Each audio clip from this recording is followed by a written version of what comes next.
Imagine you're a classic rock legend. I don't know, say you're Robert Plant, and you get a random text from another classic rock legend. I don't know, say Ozzy Osbourne, and that text seems, on the surface, to make absolutely no sense. What do you think the result would be? I'm gonna let Ozzy Osbourne tell you that exact story in just a minute, and I want you to stick around for the full video, because after we hear from Ozzy, I'm gonna reflect on his comments, ask for your opinion, and then I'm gonna recommend a new band for you that I think you really might like, so make sure you stick around to the end of the video. For now, let's listen in to Ozzy and his son. He tell a story about how he randomly texted Robert Plant. Terrible. What about these days? You have all these apps. Well, I'm useless. That's why I'm on my Oh, you don't use apps. You don't use Waze. I do. I try, but I end up sending the wrong message to the wrong person.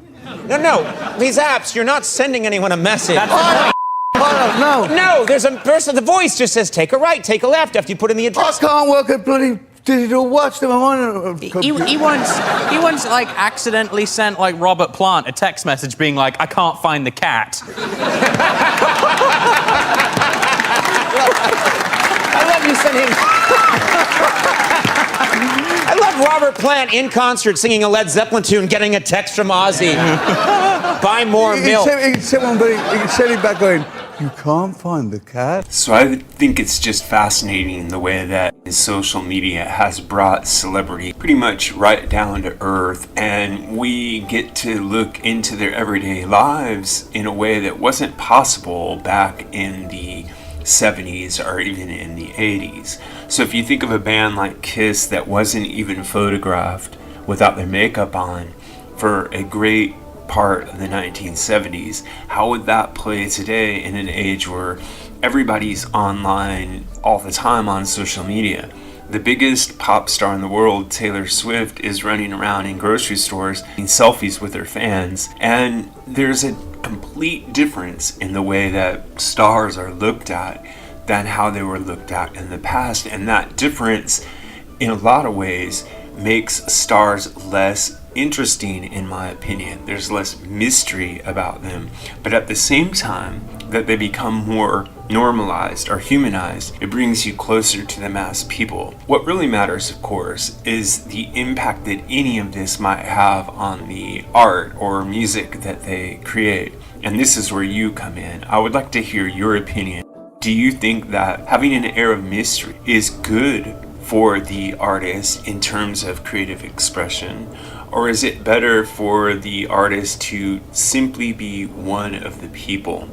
The everyman persona seems to resonate with people to a much larger degree than the mythic persona if you look at popularity and record sales. Now, Taylor Swift is an example, but I have used the example in the past of both AC/DC and Bryan Adams. I use Bryan Adams because he had what is one of the biggest selling songs of all times in Everything I Do It For You.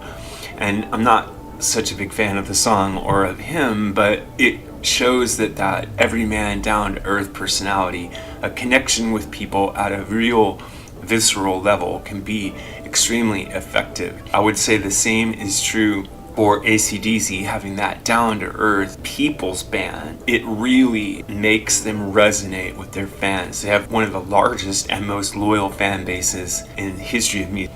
On the other hand, you can take a band like Kiss or a figure like Elvis Presley or even Jimmy Page and think, what would they be like completely robbed of their image, of their larger-than-life myth? Well, we of course have some insight into all those things, and you can imagine for yourself and think for yourself about how that impacts your view of that artist. For me, the era of mystery is kind of cool, but I also like the human side of things. So I'm a little bit up in the air on this one and look greatly forward to hearing what you have to say on the topic. So leave your comments down below. Now, I promised you that I would recommend for you a new band, and I'm going to do it. The band is called The Band Feel. That's the name of the band. the band Feel. And they have two songs that I think are pretty good. They have more than two songs, of course, but there are two songs that I would recommend to you. The first is the kind of marquee song they have out there called In the Garden.